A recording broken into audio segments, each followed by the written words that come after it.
और अजमेर के पुष्कर क्षेत्र में 21 जनवरी को अलग अलग सार्वजनिक जगहों पर फिलिस्तीन के समर्थन में और इजराइल के विरोध में छोटे छोटे स्टिकर लगाए गए। खुफिया तंत्र को यह जानकारी मिली कि स्टिकर लगाने में एक विदेशी नागरिक और उसकी महिला मित्र शामिल है, जिसके बाद खुफिया विभाग ने निगरानी शुरू की। सीसीटीवी फुटेज और इनपुट के आधार पर संदिग्धों की पहचान की गई। मामले में दोनों ब्रिटिश नागरिकों को देश छोड़ने का नोटिस जारी कर दिया गया। ये पूरा मामला क्या है, जरा इस रिपोर्ट में आप देखिए।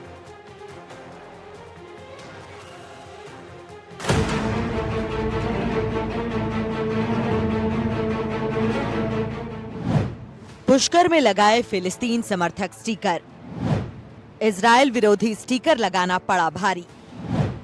2 विदेशी पर्यटकों को देश छोड़ने का नोटिस, वीजा नियमों के उल्लंघन पर कार्रवाई, सीआईडी और पुलिस ने की कार्रवाई।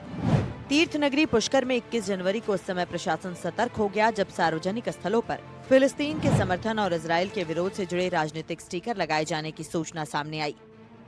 मामला सामने आते ही खुफिया तंत्र सक्रिय हुआ और पूरे घटनाक्रम को गंभीरता से लिया गया। जांच के दौरान सीसीटीवी फुटेज, स्थानीय सूत्रों और तकनीकी इनपुट के आधार पर यह साफ हुआ कि स्टिकर लगाने में 2 विदेशी नागरिक शामिल थे। ब्रिटिश नागरिक लेविस गैब्रियल अपनी महिला मित्र अनुशी एम्मा के साथ टूरिस्ट वीजा पर भारत आया हुआ था और पुष्कर में ठहरा हुआ था। धार्मिक और पर्यटन महत्व वाले क्षेत्र में इस तरह की गतिविधि को संभावित कानून व्यवस्था से जोड़कर देखा गया, जिसके बाद तत्काल कार्रवाई की रूपरेखा तैयार की गई। खुफिया विभाग ने मामले को गंभीर मानते हुए जिला पुलिस को अलर्ट किया, जिसके बाद टीम ने दोनों विदेशी नागरिकों को चिन्हित कर पूछताछ की। जिला पुलिस की सहायता से सभी स्टिकर हटवाए गए। खुफिया एजेंसियों ने दोनों के मूवमेंट, ठहरने की जानकारी और सोशल गतिविधियों की भी जाँच की, जिसके बाद रिपोर्ट उच्च अधिकारियों को भेजी गयी। वीजा नियमों के उल्लंघन की पुष्टि होने पर इमिग्रेशन एंड फॉरेनर्स एक्ट के तहत कार्रवाई की गई। दोनों विदेशी नागरिकों को टूरिस्ट वीजा निरस्त करते हुए लीव इंडिया नोटिस जारी किया गया और देश छोड़ने के निर्देश दिए गए। विदेशी नागरिकों को हिरासत में लेकर डिपोर्टेशन की प्रक्रिया शुरू की जा सकती है। साथ ही भविष्य में देश में प्रवेश पर प्रतिबंध लगाने की भी संभावना रहती है।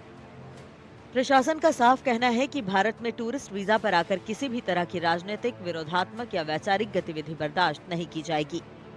पुष्कर में इजरायली धर्मगुरु, इनके जो बेखौदा उसमें रबाबी कहते हैं, वो बेसिकली उनका स्टे सितंबर से लेकर अप्रैल मार्च तक रहता है।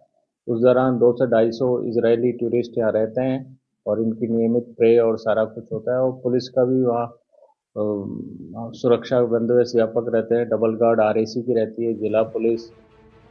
मामले को लेकर एडिशनल एसपी राजेश मीणा ने अहम जानकारी दी। उन्होंने बताया कि खुफिया विभाग और पुलिस की संयुक्त जांच में ये भी सामने आया कि स्टिकर पुष्कर के एक स्थानीय प्रिंटिंग प्रेस से छपवाए गए थे। जांच टीम प्रिंटिंग प्रेस तक पहुंची, जहां प्रेस संचालक से पूछताछ की गई। राजेश मीणा के मुताबिक प्रिंटिंग प्रेस के मालिक को सख्त रूप से पाबंद किया गया है और साफ निर्देश दिए गए हैं कि आगे से किसी भी तरह के राजनीतिक, विवादास्पद या भड़काऊ स्टिकर और पोस्टर का मुद्रण नहीं किया जाएगा। उन्होंने कहा कि ये प्रकरण सिर्फ स्टिकर चस्पा करने तक सीमित नहीं था, बल्कि इसके पीछे की पूरी कड़ी छपाई से लेकर चस्पा करने तक की गहन जांच की गई, ताकि भविष्य में इस तरह की घटनाएं ना हो। डीएसपी के और हमारी सीआईडी इंटेलिजेंस की टीम समय समय पे वहाँ विजिट करती रहती है, तो इसलिए इजरायली जो धार्मिक स्थल है उसको देखते हुए भी ये पुष्कर ऐसा प्लेस है, वहाँ पे इस तरह के पोस्टर्स वगैरह लगाना बिल्कुल ही गलत है। पुष्कर में विदेशी नागरिकों द्वारा राजनीतिक स्टिकर लगाए जाने के मामले में खुफिया तंत्र पूरी तरह सतर्क हो गया।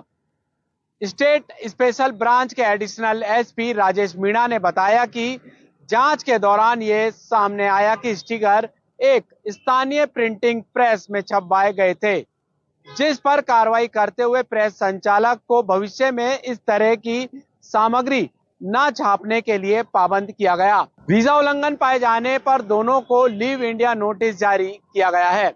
एनडीटीवी राजस्थान, अजमेर से पवन अटारिया।